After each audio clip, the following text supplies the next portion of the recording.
Okay, magandang umaga sa inyo lahat mga kapatid. Nandito naman kami ni Pastor Romy Tobias sa loob ng Altarasa. Habang siya ay nag-jogging at nakita ko siya, ako yung nagbabike. Ito yung bike ko. Kaya ngayon pag-usapan namin siya ay magbibigay ng mensahe tungkol sa salita ng Diyos para lumakas ang ating spiritual na pananampalataya. Go ahead, Pastor Mendoza. Yan, Pastor Romy Tobias.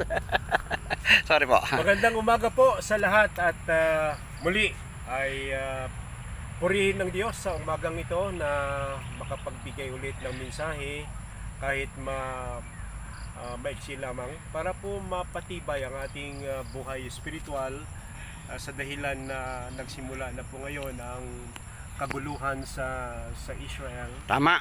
At doon po sa Palestine. At nagpapasalamat ako sa Diyos na nagkita muli kami ni Brother Zenon.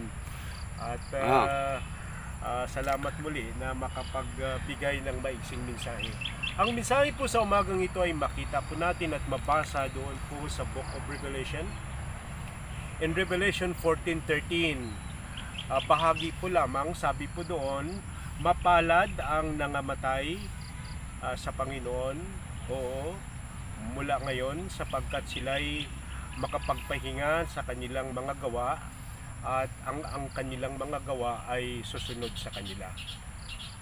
Pag sino po yaong mapalad?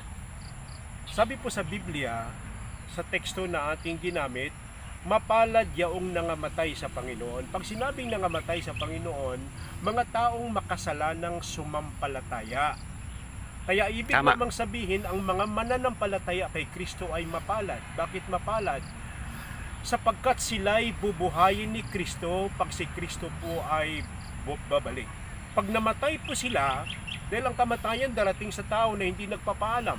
Lahat ng tao makaranas ng pisikal na kamatayan, sa dahilan ng pisikal na kamatayan ay bayad ito sa kasalanan. Pero sabi sa Biblia, mapalad ang nangamatay sa Panginoon.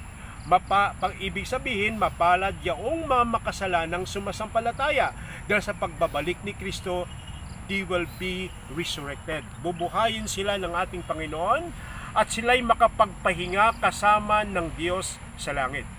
Now, pero alam ba ninyo na ang mga mananampalataya kay Kristo na naglilingkod ay higit na mapalad? Bakit higit mapalad? Ang mga mananampalataya na naglilingkod, number 1, sapagkat sila'y bubuhayin ni Kristo sa pagbabalik ni Kristo. Pangalawa, makapagpahinga sila kasama ni Kristo sa langit. Pagbalik ni Kristo, sila'y bibigyan ng gantimpala sa kanilang mga paglilingkod na ginagawa, and they will be commended by the Lord sa kanyang pagbabalik. Kaya salamat po muli, at kung gusto ninyo maging mapalad, ay manalig kay Kristo ng buong puso, and then paglingkuran siya ng buong puso. Maraming salamat at pagpalain kayo lahat ng Panginoon sa araw na ito.